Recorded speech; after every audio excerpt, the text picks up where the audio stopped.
하나님, 말씀해 주시옵소서. 삼라만상이 돌아가는 것을 보며 그 엄숙함과 장엄함에 압도되어 하나님의 존재를 느끼고 그 느낌으로 이런 위대한 음악으로 표현을 하는데, 그 정도 막연한 상태에만 있어서는 되지 않겠습니다. 하나님을 만나게 하시옵소서. 인격적으로 만나게 하시옵소서. 하나님을 만져보게 해 주시옵소서. 하나님이 나를 만져주시는 것을 경험하게 해 주시옵소서. 하나님이 지으신 창조의 세계를 보는 것만으로는 안 되겠습니다. 새해에는 먹여주시는 하나님을 경험하게 해 주시옵소서. 구원하시는 하나님을 구체적으로 경험하게 해 주시옵소서. 주여, 새해에 주님이 이루실 이 일들과 만군의 여호와의 열심히 이루시는 그 일들을 집중하여 나아갈 수 있도록 하기 위하여 주님이 주신 이 말씀을 상고합니다. 깨닫게 해 주시옵소서. 그리고 이 한 해 달력을 따라 사는 사람들이 아니라 하나님과 동행하는 사람들이 되도록 이 새벽 우리를 준비시켜 주시옵소서. 예수님의 이름으로 간절히 기도드리옵나이다. 아멘.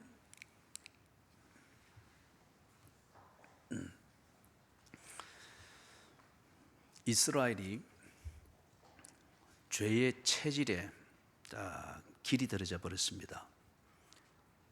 죄의 체질이 습관으로 나오는 거죠.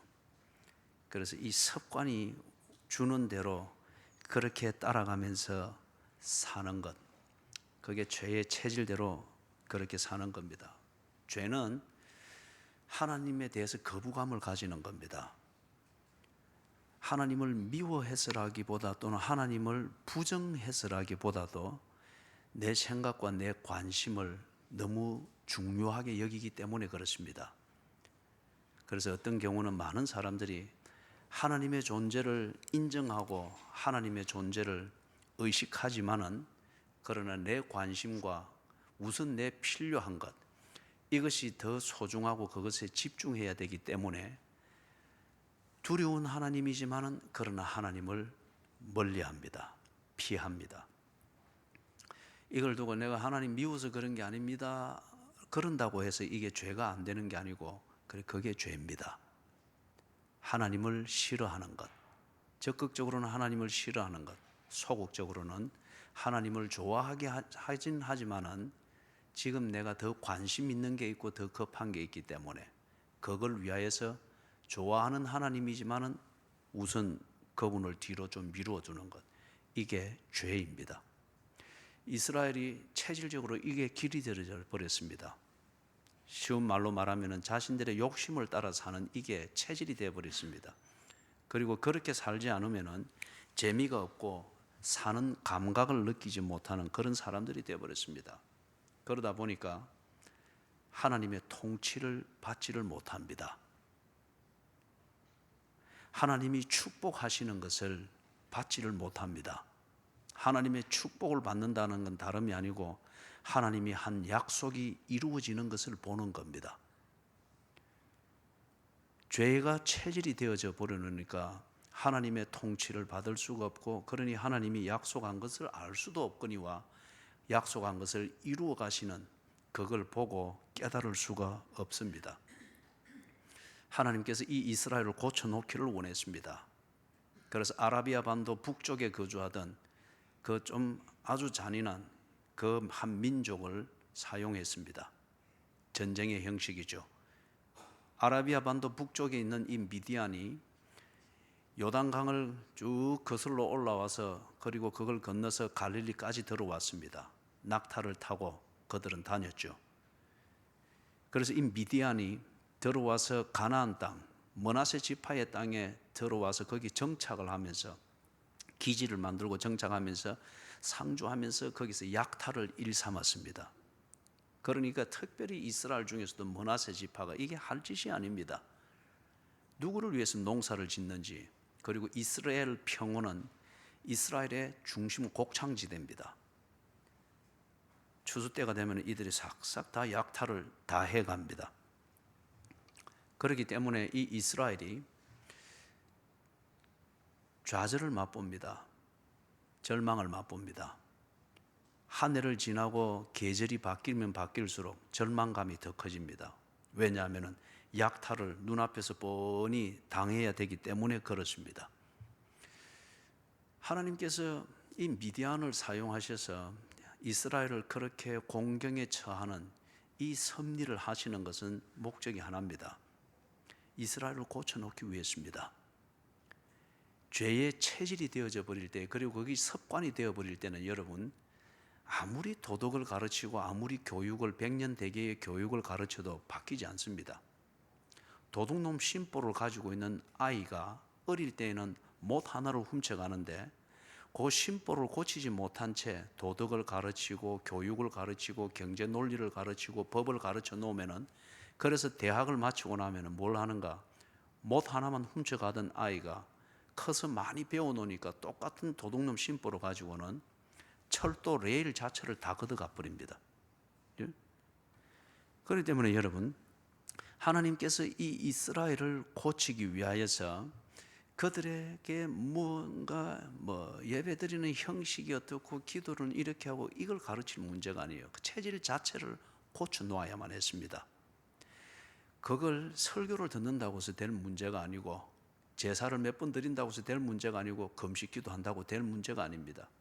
자기 스스로의 문제의 핵심인 하나님을 싫어하는 그 체질, 다른 말로 말하면 내 생각과 내 관심에 집착하는 그 체질을 스스로 볼 수 있고, 그게 문제인 것을 경각심을 가지고 볼 수 있도록 해 주어야만 했습니다. 그게 전쟁이었습니다. 그래서 미디안이 거기에 거주하면서 이스라엘을 차곡차곡 착취해 가니까 시간이 가면 갈수록 이스라엘이 느끼는 것은 한계입니다. 더 살아야 되느냐 말아야 되느냐, 절망감이 밀려들고, 그리고 포기하고 싶은 마음이 듭니다. 아니면은 도망가서 현실을 바꾸어서 어떻게 해볼까 싶은, 그거는 도망에 지나지 아니하죠. 그런데 그게 아닌 것 같으면은, 다른 대안이 있는 것 같으면은 이 문제를 극복을 하고 한계를 뛰어넘어서 더 이상 절망하지 않고 좌절하지 않고 세월이 지나고 계절이 바뀔 때마다 희망이 현실이 되어지는 것을 보는 이 감격과 흥분이 있고 보람이 있는 그 삶이 되려고 하면은 패러다임 자체가 바뀌어야 됩니다. 고민하는 패러다임 자체가 바뀌어야 됩니다. 그게 뭐냐? 미디안이라는 이 문제를 해결을 해야 되는데, 그들이 겪어보았지만 미디안을 그들의 힘으로 어떻게 해결할 수가 없습니다. 그런 것 같으면 하나님만이 개입하셔야만 됩니다. 그들이 잊었거나 아니면 그들의 현실적 관심, 욕구를 채우기 위해서 한쪽 뒷방으로 밀어붙여버린 그 하나님, 그 하나님이 개입하셔야만 되는 그러한 패러다임입니다. 하나님께서는 이걸 원하셨던 거예요. 그래서 기드온이라고 하는 이 한 사람을 불러가지고 미디안을 칠 수 있고 미디안 문제를 해결할 수 있도록 하나님께서 기드온을 섭리하십니다. 그런데 기드온이 이게 납득이 안 되는 거예요.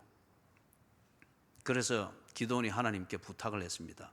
하나님이 정말 나를 사용해서 이 문제를 해결하시기를 원하는 게 사실이면은 하나님 내게 그 증거를 보여주십시오. 그래서 양털을 폈죠. 그래서 하나님이 정말 나를 택했고, 그래서 나를 통해서 이 미디안 문제를 해결하는 게 하나님 뜻이면은 내가 양털을 밤에 펴 놓을 테니까 양털에만 이슬이 내리고 그 외에 다른 곳은 마른 땅이 되게 해주십시오. 다음 날 보니까 양털이 촉촉이 젖어 있습니다. 그 양털을 가지러 가는 마당은 바짝 말라 있습니다. 자연이 그렇게 할 수 있는 게 아니죠. 자연을 지으시고 운행하시는 창조주가 그렇게 하신 것이 분명합니다. 그런데 기드온이 이걸 믿을 수가 없습니다. 그게 사실이 아니기 때문에 안 믿는 것이 아니고 염려가 더 크기 때문에, 증명되는 사실이 있어도 그것을 애써 인정하지 아니하려고 하는 겁니다. 그래서 뒤바꿔서 기드온이 하나님께 부탁을 했습니다. 하나님, 이번에는 거꾸로 해주십시오. 처음에 양털은 마르고 땅을 다 적시게 해주십시오. 그리고 이제 두 번째는 양털에만 이슬이 내리고 다른 것은 다 마르게 해주십시오. 또 그대로 되었습니다. 더 이상 부정할 수가 없습니다. 확신이 생겼습니다. 하나님이 함께 하신다. 하나님이 나를 사용하신다. 그리고 지금 그게 역사적 틀 안에서는 볼 때는 기드온의 역사의식이고 민족의식이고 정의감입니다. 그리고 나름대로 희생하고자 하는 그것으로 나타나는 거죠. 내가 이 마음을 가지고 미디안에 대해서 어병을 일으켜서 전쟁을 하는 것은 하나님의 뜻이다. 여기까지 간 겁니다. 그러다 보니까 이 기드온이 그 전쟁을 시도를 하게 되어집니다.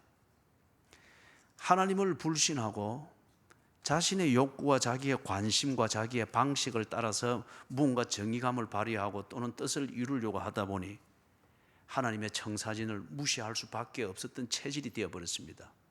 그런데 그걸 가지고 뭔가 해결이 됐느냐? 한계에만 섰습니다. 벼랑 끝에만 섰습니다. 그래서 늘 생각하는 것은 절망입니다. 포기하느냐 마느냐, 도망가서 새로 사느냐 마느냐, 아니면은 미디안에게 타협을 해서 그냥 그들의 종이 되더라도 새끼 밥은 걱정하지 않고 먹는 이 현실에 안주하느냐, 늘 요 정도로만을 생각할 수 있었습니다. 그들을 구하기 원했던 하나님께서는 미디안과 타협하는 길을 가르친 것도 아니고 미디안이 땅 밥 먹고 이스라엘이 땅을 밥 먹는 이런 현실 안주, 어떤 그 현실 안주를 위해서 만들어 놓은 평화의 개념으로 문제를 해결하는 것이 아니었습니다. 죄의 체질을 고쳐내오셨습니다. 그걸 고치기 위해서 기드온으로 하여금 하나님이 지금도 살아 역사하고 계신다고 하는 걸 알게 했습니다. 그리고 지금 네가 하는 일은 하나님의 뜻이라고 하는 것을 확신하게 했습니다. 그리고 하나님이 도우실 것이라고 하는 것을 보여주셨습니다. 사랑하는 여러분, 제게도 이 미디안이 있었습니다. 어떤 면에서는 이 교회를 목회하면서 가졌던 최근의 위기였습니다.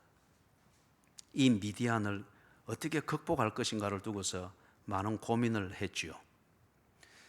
교회가 개척이 시작된 지 첫 3년이 지나는 동안에 빠른 속도로 틀이 잡혔습니다.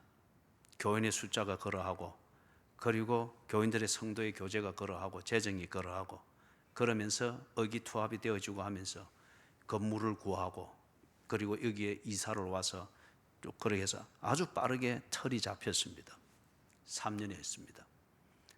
그런데 그 다음 1년이 홍역을 치르는 기간이었습니다. 어떤 면에서 우리 교회 입장에서는 첫 성장통이라고 할 수 있습니다. 그때 지난 2016년을 지나면서 교인들이 이탈하기를 시작했습니다. 그런 중에 27명에서 30명이 한꺼번에 이탈을 해버리는 이 일이 있었습니다. 그런 다음에 그 후유증으로 계속 이어지는 이탈이 있었고 청년들이 이탈을 했습니다. 청년들이 이탈할 때는 제게 참 마음이 아팠습니다. 굉장히 낙심이 되었습니다. 내 자신에 대한 실망이 되었습니다. 왜냐하면 이 청년들은 개척을 내가 이 교회에 와서 섬겨야 됐던 이유 중에 하나였습니다. 그리고 밀착해서 양육을 했고 밀착해서 교제를 했습니다. 그런데 이 청년들이 떠났습니다. 나름대로 내가 인정하는 이유는 있지만은 그러나 볼 때에 참 내 스스로에게 대해서는 굉장히 낙심이 되는 일들이었습니다. 세 번째는 교인들 전체에게 있어서 피로 현상이 역력하게 나타나기를 시작했습니다. 그룹으로 나가고, 그 다음에 오래됐던 교인들이 나가고, 청년들이 쑥쑥쑥 나가고, 그러면서 교인들이 굉장히 피로 현상이 일어나고 거기에서 얼굴의 그림자들이 역력하게 나타났습니다. 그런 걸 보면서 제가 나름대로 진단하고 결심을 했습니다. 아, 내 때가 다 됐다. 더 이상 교회에 유익이 되지를 않는구나. 무엇이 잘했고 무엇이 잘못했고를 따지는 문제가 아니고 유익이 안 되게 보였습니다. 그리고 내가 더 있어서는 안 되는 그 증거로 보여졌습니다. 그런데 거기서 지금 돌아보면 문제가 무엇인가? 문제의 원인과 해결을 찾기 위해서 하나님께 묻지는 아니했습니다. 그냥 절박하게 그리고 실감나게 피부에 와닿는 한 주 한 주의 그 경험과 그 현장을 가지고서 그리고 현상적으로서 문제를 해결할 것들을 생각을 했던 것입니다. 자, 그렇게 나름대로 진단하고 결정을 내리고 있는데 아니나 다를까 이상적인 후임자감이 나타났습니다. 어느 한 큰 교회에서 목회를 모범되게 잘하고 저와는 전혀 캐릭터가 다른 부드럽고 아주 인간미 넘치고 그런 따뜻한 그런 캐릭터를 가지고 있는 참 좋은 그런 목회자 한 분이 나타났습니다. 그래서 그분에게 저의 이런 사정을 이야기를 하고 뜻이 있느냐 했을 때 쾌히 동의를 했습니다. 교회가 원하면 기꺼이 가지요. 아주 좋았습니다. 하나님의 뜻이라 믿었습니다. 그리고 저의 결단은 옳았다고 믿었습니다.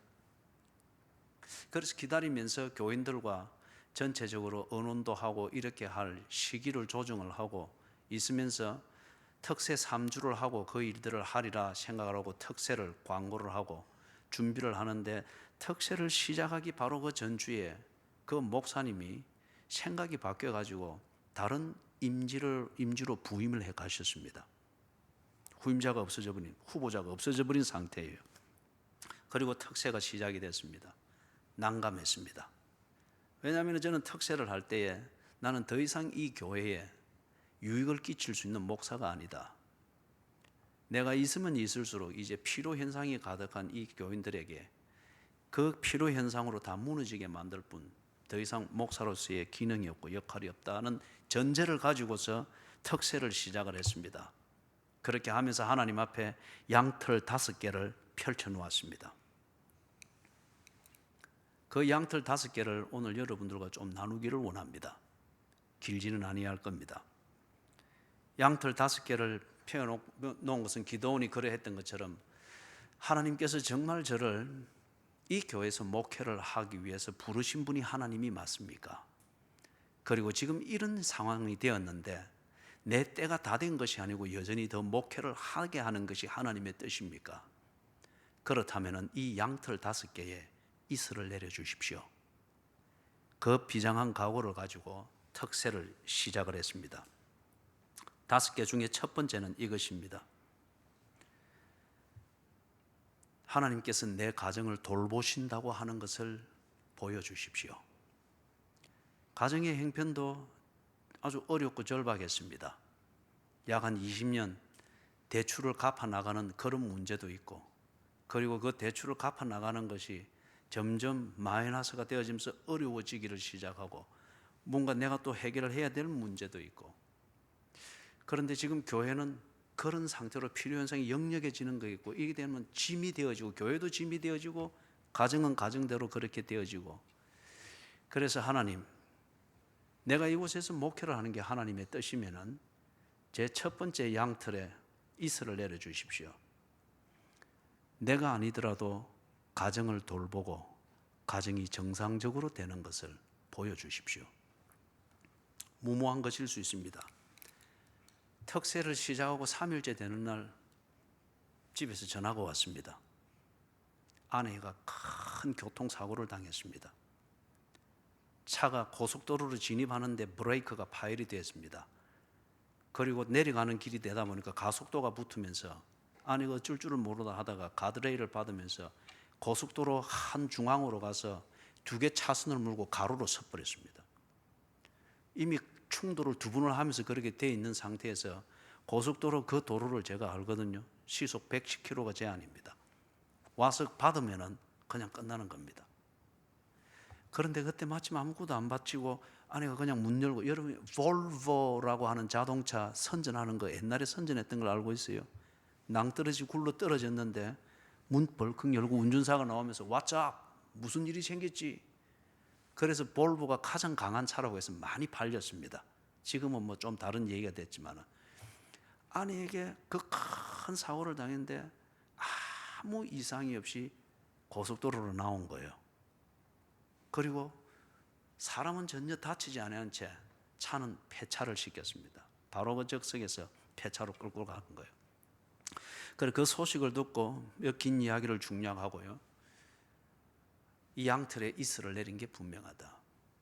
내가 있은들 그 교통사고를 막았겠는가?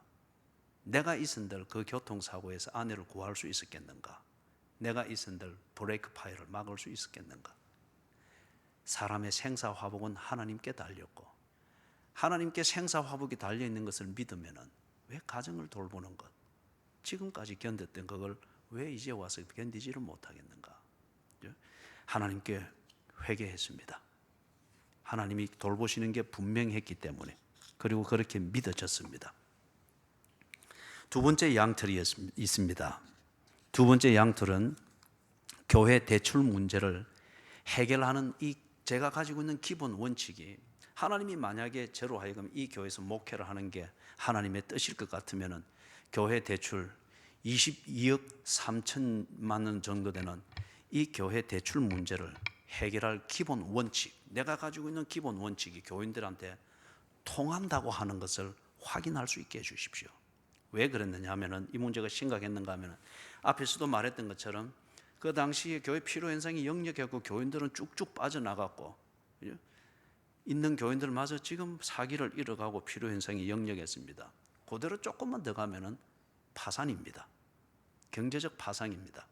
그래 될 때에 제가 가지고 있는 원칙은, 교회는 건물이 아니고, 근본적으로 건물이 아니고 또는 뭐 재정의 이런 문제가 아니다. 그런 것 같으면 파산이 되는 어떤 이런 것보다는, 그렇게 될 때는 교회를 자진 매각, 건물을 매각해서라도 은행 대출의 빚을 그렇게 해서 갚고, 그 다음에 우리가 정말 예배를 모을 수 있는 조그만 장소를 찾아서 모여서 그렇게 할 수 있는 것, 이게 내가 계속 목회를 해야 되고 반면에 그런 현상이 계속 전개되어지는 것 같으면 그렇게 해서라도 바로 잡아야 된다라고 생각을 했는데, 이게 과연 교인들한테 통할까?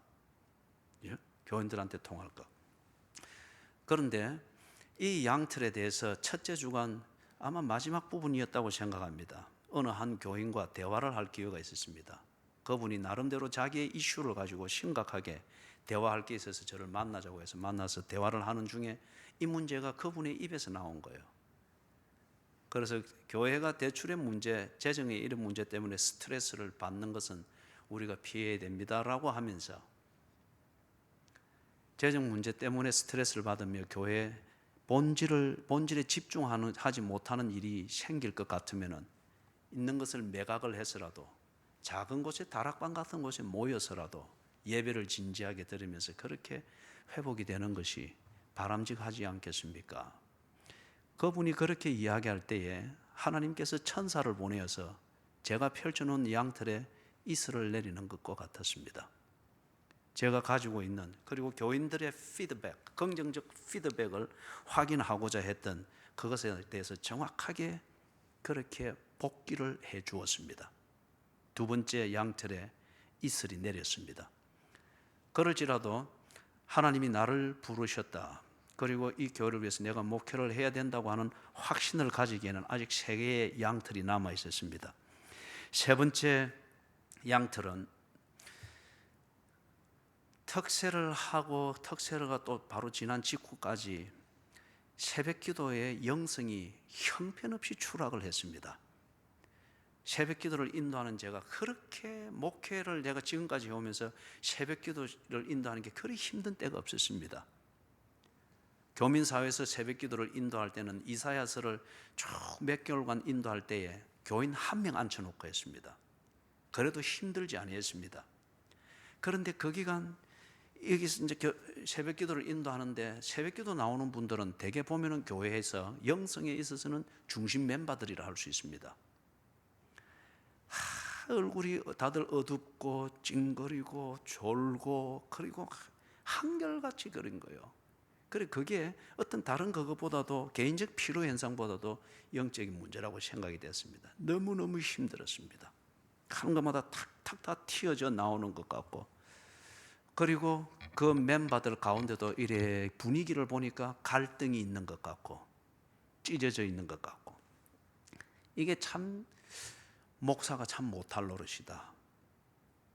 이 젖줄처럼 여기는 새벽 재단이 이렇게 되고 이런 재단으로 만들 수밖에 없는 목사일 것 같으면 어찌 목회를 한다고 할 수 있겠는가?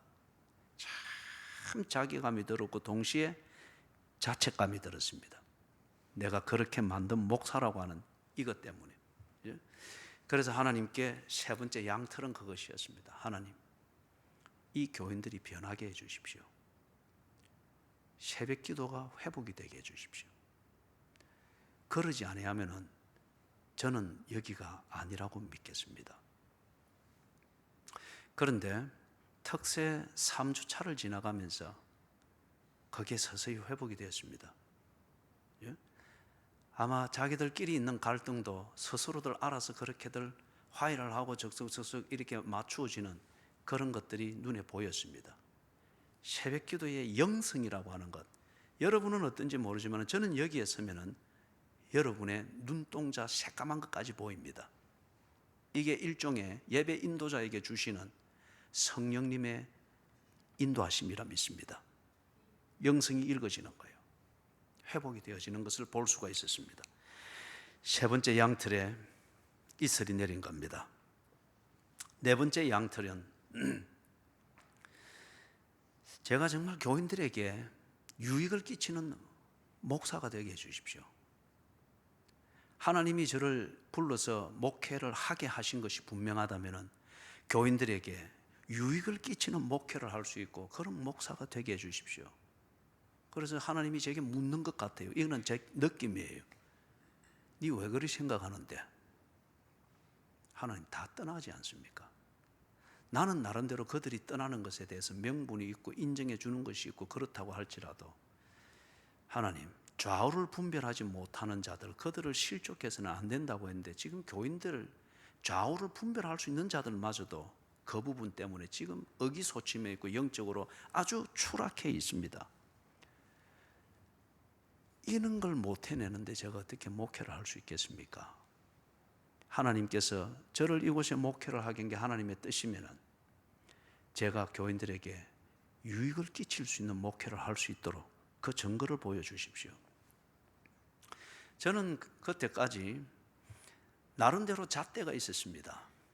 그리고 나름대로 소신이 있었습니다. 그리고 목회는 사람의 숫자가 문제가 아니라 질의 문제라고, 그리고 진리를 선포하고 진리를 아는 것의 문제라고, 그 말은 틀린 것은 아닙니다. 그러나 살이 없는 뼈만 있는 생선이 있을 수가 없습니다. 뼈다귀탕도 뼈에 좀 살은 좀 붙어 있습니다. 그런데 가만히 보니까 저는 지금까지 그렇게 반성을 해오고 점검을 해오다 보니까 문제의 본질을 찾을 수가 없었던 겁니다. 교인들에게 나는 유익을 끼치고 있다고 생각을 했습니다. 진리를 선포하기 위하여서 몰입을 하고 있고, 그리고 혼신의 힘을 다해서 선포하고 있고, 선포되어진 거기서 나온 원리를 따라서 공동체를 양육하고 관리하고 있다고 믿고 있었습니다. 좋은 말로 하면 소신이죠. 그런데 지금 현장은 그렇게 되어가고 있는 겁니다. 뭔가 문제가 있다고 하는 것을 느끼고 많은 교인들이 그렇게 때로는 충고를 하기도 하고 업소를 하기도 하고 그렇게 했습니다.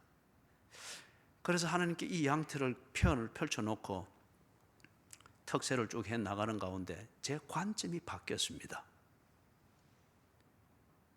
설교를 드러내지 못하는 교인들이라고 하는 여기에 초점을 맞춰서 문제를 해결하려고 했던 것이 지금까지의 제 관점이었다고 하면은 그 특세를 해나가면서 제 관점이 바뀌었습니다. 설교를 듣지 못하도록 만드는 내 설교 방식이 있을 수 있지 않겠는가?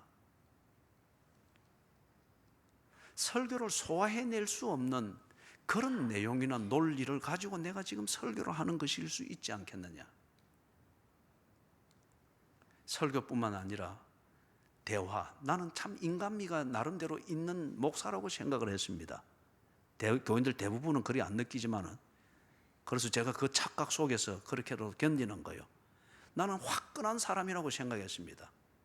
괜찮은 남자라고 생각했습니다. 말이 좀 거칠 뿐 아싸리한 사람이라고 생각했습니다. 그런데 특세를 해 나가면서 관점이 바뀌었습니다. 뭐 화끈하든지 아싸라든지 그게 어쨌단 말이냐. 사람이 그것을 받아들이지를 못하고 그것에서 교제가 되지 않는 것 같으면 그 화끈하고 아싸라한 것은 박물관에 진열관에 넣어 놓아야 될 문제지 교제에 필요한 것이 아니라는 거죠. 제 대화에 문제가 있고 대화 방식에 문제가 있고 표현에 문제가 있고 제가 던지는 농담에 문제가 있을 수 있다고 하는 것이 들려다 보였습니다. 나는 좋자고 하는 농담이지만 그 방식이나 표현이 상대방에게는, 준비되어지 않은 상대방에는 짱돌을 던지는 것과 같고 작두질을 하는 것과 같은 것일 수 있다고 하는 것이 깊게 이해가 되었습니다.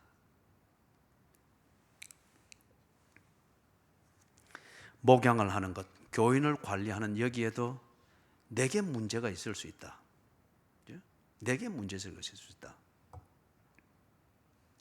이 관점에서 많은 것들이 점검이 되어지고 반성이 되어지고 그리고 하나님 앞에 결심이 자연스럽게 서지면서 한편 부끄러운 마음과 한편 기쁨으로 결심이 서졌습니다. 설교를 좀 바꿔야 되겠구나. 전달하는 방식을 좀 바꿔야 되겠구나. 대화를 할 수만 있으면 좀 부드럽게 해야 되겠구나. 매너를 좀 더 부드럽게 해야 되겠구나. 조금 시간이 걸리더라도 한마디로 할 수 있는 걸 두세 마디 이해가 될 수 있도록 하는 그게 좀 필요하겠구나. 목양에 있어서 교인을 관리를 할 때에 진리만을 가지고서 그렇게 뼈다귀 탕만 우려낼 문제가 아니라 때로는 살로 덮어줘야 될 그런 부분도 있을 수 있겠구나. 그런데 그거는 내한테 너무 서투르기 때문에 이 부분을 어떻게 하면 훈련을 할 수 있을까? 그게 고민이 되기를 시작을 했고 특세를 통해서 하나님 앞에 그 문제를 두고서 기도를 구체적으로 하기를 시작했습니다. 하나님께서 이슬을 내려주시는 것이라 하는 그 기쁨이 있었습니다. 거기에 대한 완제품을 만든 것은 아니지만 문제를 볼 수 있었고 기도의 제목을 가지고 기도할 수 있었고 내 나름대로 때로 한 번씩 거울을 보면서 연습을 해보는, 나도 생각하기에 좀 닭살이 돋을 것 같은 이런 연습을 한 번씩 해보는 것, 하나님의 인도하심이라 믿어졌습니다. 다섯 번째 양털입니다. 하나님, 교인들이 다 가버렸습니다. 나도 힘들지만은 특히 남아있는 교인들이 지금 너무 의기소침해서 지금 보따리를 싸고 준비를 하고 있는 교인들도 있는데 저 교인 빠져나가면 또 두세 가정 또 나갑니다.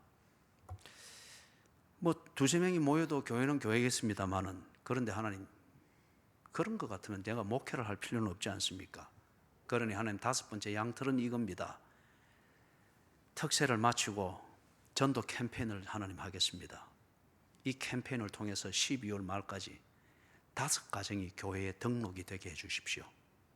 그러면은 하나님께서 나를 신뢰하고 목양 현장에 사람을 맡긴다고 제가 믿겠습니다. 5가정을 붙여주십시오. 그리고 기도했습니다. 전도 캠페인도 했습니다. 참 전도 캠페인하고 3개월 지나면서 제가 발견한 것은 우리 교인들이 정말 전도 안 해요. 정말 전도 안 해요.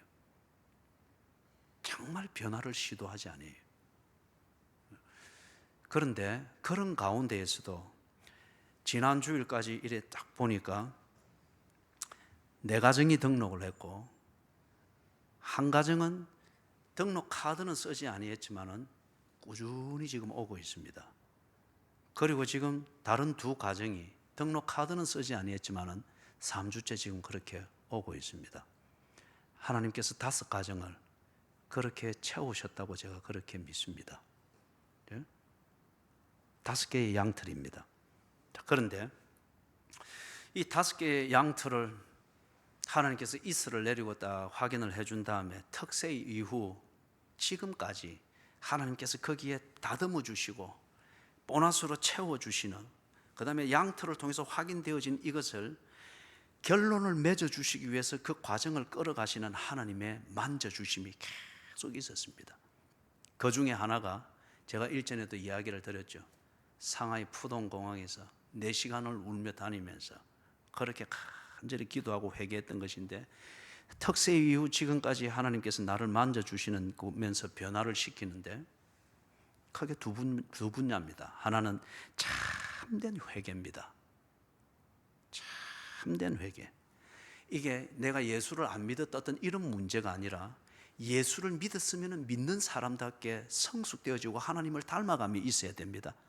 그런데 어느 부분 이런 것들을 볼 때에 양털, 세 번째 양털을 쭉 이슬을 짜보니까 그런 문제들이 있는 거예요. 또는 양털, 네 번째 양털을 쭉 짜보니까 내게 있어서 매너에 문제가 있을 수 있고, 나는 자족감을 가지는 매너를 가지고 있으나 그게 교인들한테는 피로감을 만들 수 있는 그런 매너가 있다고 하는 것들이 발견이 되어지면서 이런 문제를 두고서 진심으로 회개가 되어졌습니다. 참된 회개. 그냥 잘못했습니다 하는 도덕적 선언이 아니라 정말 영혼이 아팠어요. 정말 영혼이 아팠고 정말 미안했고 정말 후회가 되었고 정말 후회가 되었고, 하나님께서 한번 긍휼을 베풀어 주시기를 원하시는 것. 가족들을 생각할 때 그랬고, 교인들을 생각할 때 그랬고, 특별히 교회를 위해서 충성스러운 교인들을 생각할 때에 너무너무 아팠습니다. 참된 회개를 했습니다.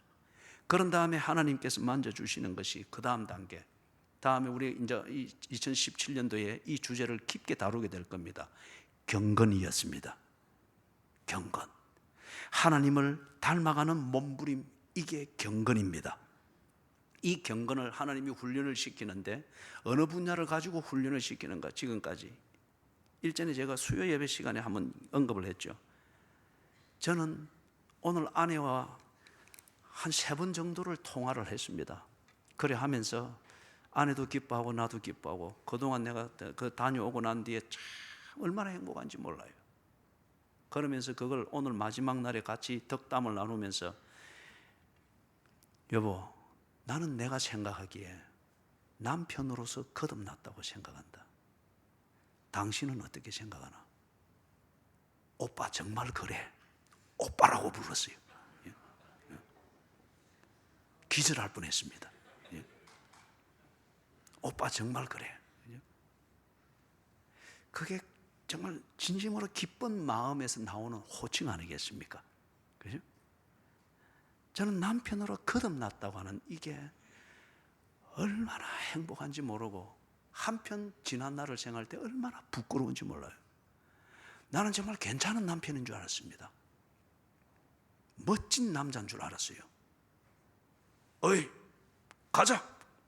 오늘 가서 좀 쉬자. 이게 다 여자에게 안도감을 주고 남편에 대한 의지할 수 있는 그 뭔가 좀 그런 걸 보여주는 걸로 생각했어요. 말이 다 주고 다. 그런데 하나님이 만지는 이 과정을 겪으면서 그게 내 과시일 뿐, 연약한 아내에게는 그게 얼마나 위압감을 주고 얼마나 자기를 감춰야 되는 어떤 이런 윗선을 떨도록 만드는 족쇄가 되는지 이제야 알게 된 거예요. 내가 요즘 말 고치는 공부를 하고 있습니다. 문자를 보낼 때도 일어나셨어요? 처음에는 간지러워 죽겠어요. 일어나셨어요? 그러니 아내도 처음에 놀래가지고 갑자기 왜 이래요? 당신이 좀 참아야 된다. 나를 좀 이해를 해주고 받아줘야 된다. 내가 당신하고 연습이 돼야 교인들에게 내가 이걸 할 수 있으니까 이상하더라도 좀 닭살 돋더라도 받아들이라. 근데 지금은 즐기고 있어요. 그죠? 지금은 즐기고 있어요. 아침에 콕 일어나면은 문자로 굿모닝, 잘 주무셨어요? 또는 잘 잤어요? 오늘도 재미있게 지냈어요? 그건 정말 내 말이 아니에요. 그런데 그렇게 하고 나니까 아내가 너무 좋아해요. 이전에 안 하던 말을 해요. 이전에 안 하던 표현을 해요. 나는 내가 하던 방식대로 그렇게 하는 그게 아내에게 안도감을 주고 믿음직스럽고 평안함을 주고 리더십을 보이고 멋진 남자로 보이고 뭐 그다음에 딱 품위 있게 보이고 이런 거로 생각했는데, 그거는 오히려 아내를 그야말로 한 남자에게 종속되어 있는 아내로 살아남기 위한 자기 처신을 하도록 만들었던 감옥이었을 뿐이었어요. 그런데 이걸 이렇게 하나님이 만져주시는 대로 나를 풀면서 그렇게 말씨부터 고치면서 이렇게 되어지니까 아내가 자기 모습을 드러내는 거예요. 이때 오늘 그래 아내와 나누는 게 그거였습니다. 하나님, 여보, 내가 오늘 새벽에 하나님께 기도할 때에 아담과 이브가 에덴 동산에서 벌거벗었으나 부끄러워하지 아니하였다. 이걸 내가 실감을 하면서 하나님, 나도 내 아내와 더불어 벌거벗었으나 부끄럽지 아니하는 이러한 부부의 삶을 살게 해주십시오. 이걸 즐길 줄 알게 해주십시오. 그러나 하나님, 이 아름다운 것 때문에 취해서 아름다운 곳에서 더러운 것을 만들지 않도록 한편 지켜주시옵소서. 아내에게 오늘 마지막 통화를 하면서 그 이야기를 했어요. 왜냐하면 제가 남자로서 돌아가니까, 하나님의 손 안에 있는 남자로 돌아가면서 변화를 시키기는 우리 하나님의 리더십 안에서 변화되기 위해서 몸부림을 치니까 이게 아내로 하여금 하나님이 지으신 여자로 회복이 되고 돌아가도록 만들어주는 거예요. 그런데 그것을 보는 나는 너무너무 좋은 거예요. 정말 가슴이 울렁거려요. 아내와 살면서 첫 경험입니다. 숨이 막힐 정도의 이 울렁거림, 설레임, 긴장, 이게 막 명치에서부터, 그죠? 그리고 온몸에 전율이 일어나면서 막 전화를 해도 꼭 부둥켜 안고 있는 것 같고, 그죠? 그래서 아내에게 그 말을 하니까 막 부끄럽다고 그래요. 그죠? 부끄럽다고 그래요. 나는 그런 의미로서 말하는 게 아닌데. 사랑하는 여러분, 이러다가 밤을 새겠는데 절제를 하고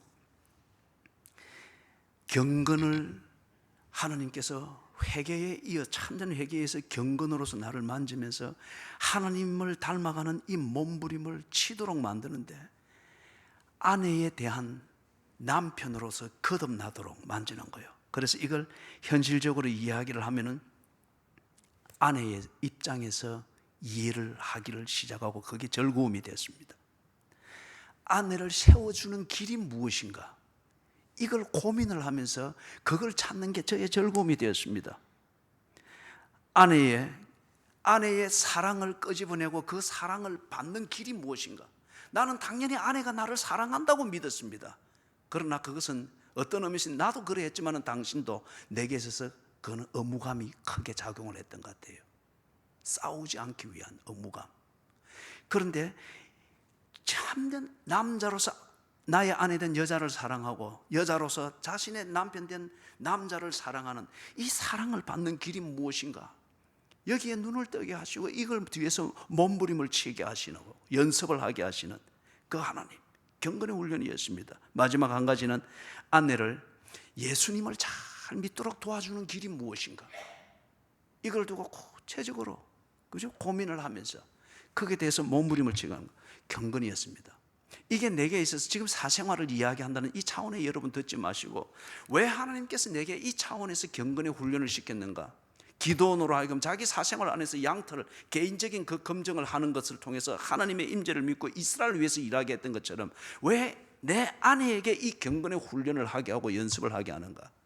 내가 만약에 여러분들을 대상으로 해서 바로 이 경건의 도전을 받으면서 훈련을 한다고 하면 나는 또 하나의 의무감에 갇혀버리는 그런 매너리즘의 노예가 될 거예요. 그죠? 아내를 통해서 이 경건의 능력이 무엇인지, 이 경건을 어떻게 이루어가는지를 구체적으로 경험하고 그것이 주는 행복감과 자신감과 하나님의 능력을 경험하게 할 때에 의무감으로 우선 만나게 되는 그러한 교인들에게 정말 경건으로 다가갈 수 있도록 나를 준비시켜 주시는 하나님의 인도하심이라 믿습니다. 그죠? 하나님의 인도하심이라. 그리고 혹 제가 지금 아내와의 이 훈련을 통해서 내 몸에 익어가지고 혹시 여러분에게 내 아내 대하듯 그렇게 혹시 표현이 나가더라도 이해를 하십시오. 그러면 내가 또 다 고칠 테니까. 그죠? 자, 말씀을 정리합니다. 기드온이 양털을 시험하는 것을 통해서 하나님의 임재를 확인했습니다.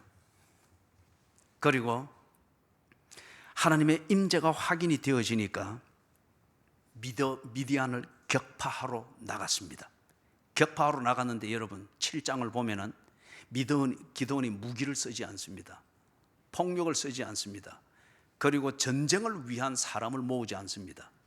하나님을 순종하는 데 필요한 사람을 모으고 하나님을 순종하는 전략을 그대로 실천을 합니다.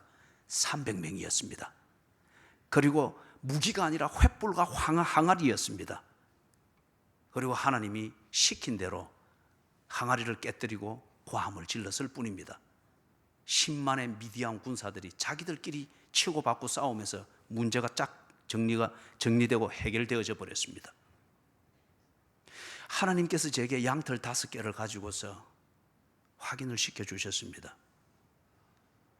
공동회에서 저를 뜻을 모아서 거부하지 않는 이상 그때까지는 제가 여기에 목회를 하는 것이 하나님의 뜻이라 저는 나름대로 확신을 하고 이제는 목회를 합니다.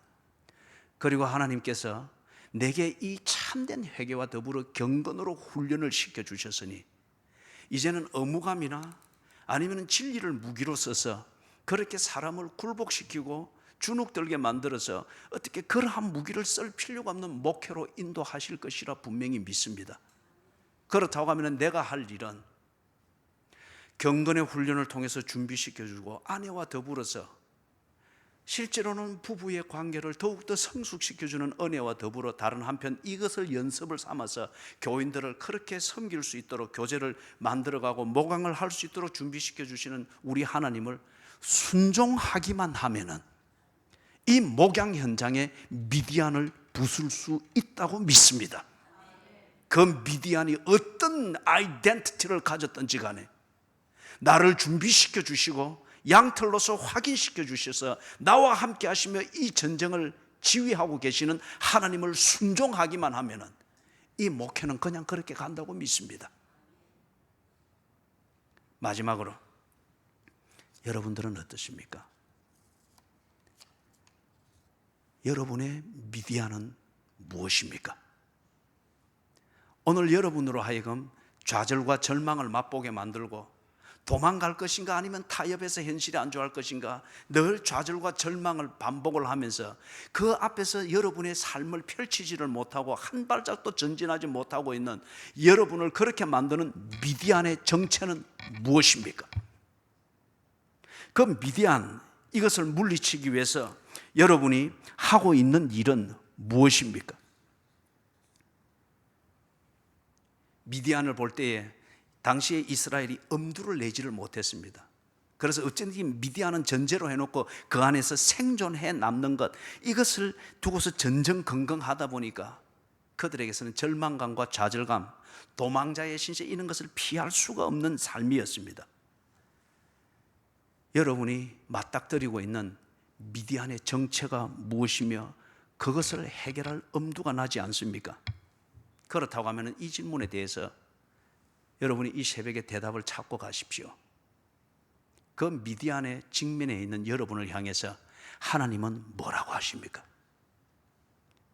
기드온을 부르셨던 하나님이, 전상수 목사를 부르셨던 하나님이 지금 같은 미디안 앞에 직면해서 절망과 좌절감을 맛보고 있는 여러분에게 새해는 열렸으나 여전히 좌절감이라고 하는 절망이라고 하는 절벽 벼랑 끝에 서 있는 여러분에게 바로 그 하나님이 뭐라고 하십니까?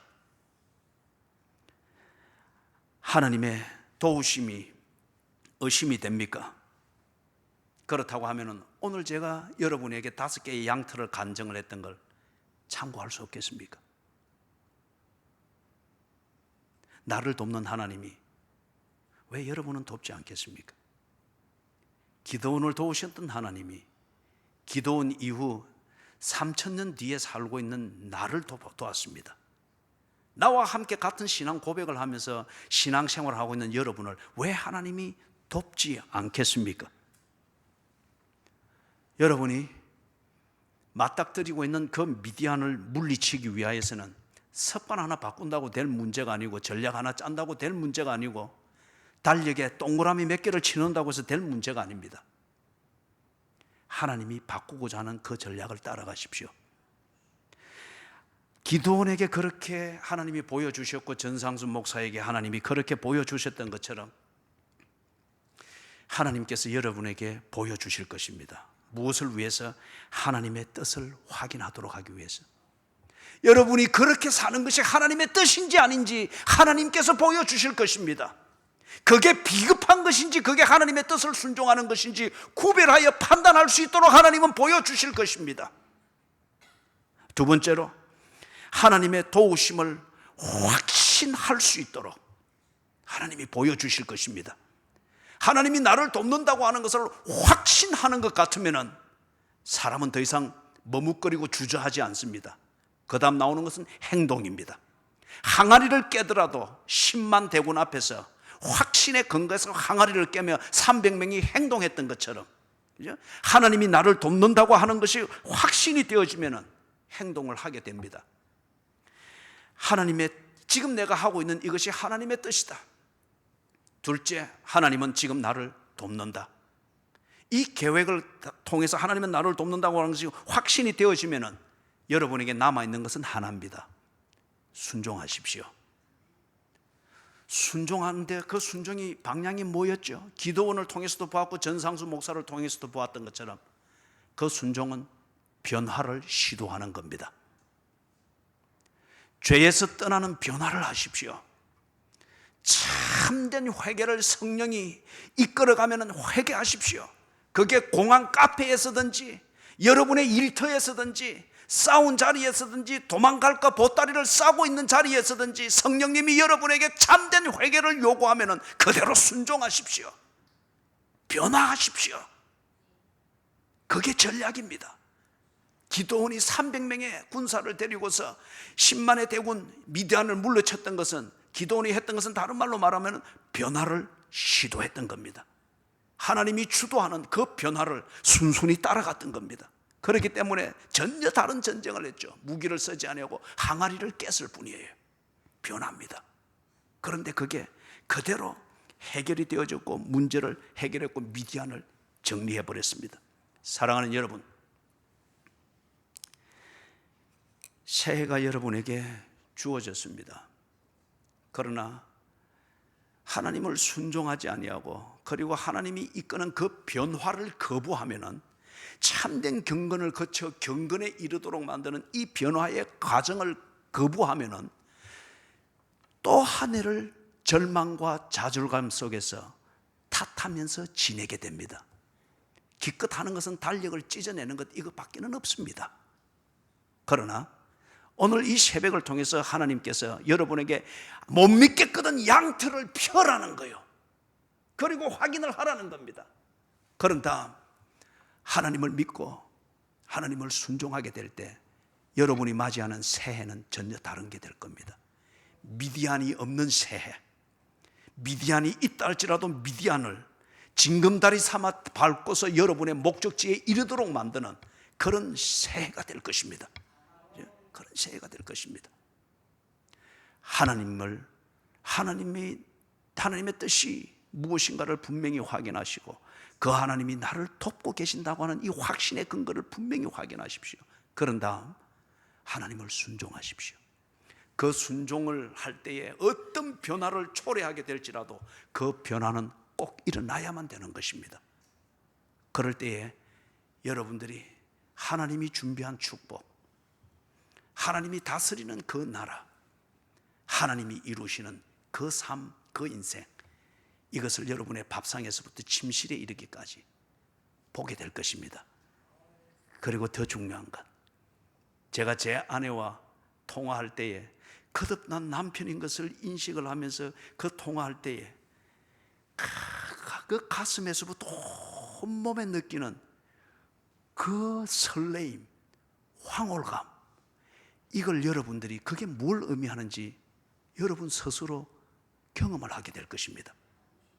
기도의 자리에서, 예배의 자리에서 섬김의 자리에서, 순종의 자리에서, 그리고 참으로 하나님 앞에 헌신하고 회개하는 자리에서 온 영혼으로부터 육체 하나하나에까지 그 설렘과 그 황홀함과 경륜과 뜨거움, 이게 여러분 경건의 능력 아니겠습니까? 2017년도를 시작하는 여러분이 예배 한 번을 드려서 무언가 안심할 수 있는 부적 하나를 붙이는 이 종교적 행위가 되지 아니하고, 여러분이 펼쳐놓은 양틀에 하나님이 여러분이 확신할 수 있는 증거를 보여주고 그 이슬을 짜내면서 하나님을 순종하며 이 새해를 출발하는 그런 의미 있는 예배가 되었기를 주님의 이름으로 축원합니다. 아멘. 자, 우리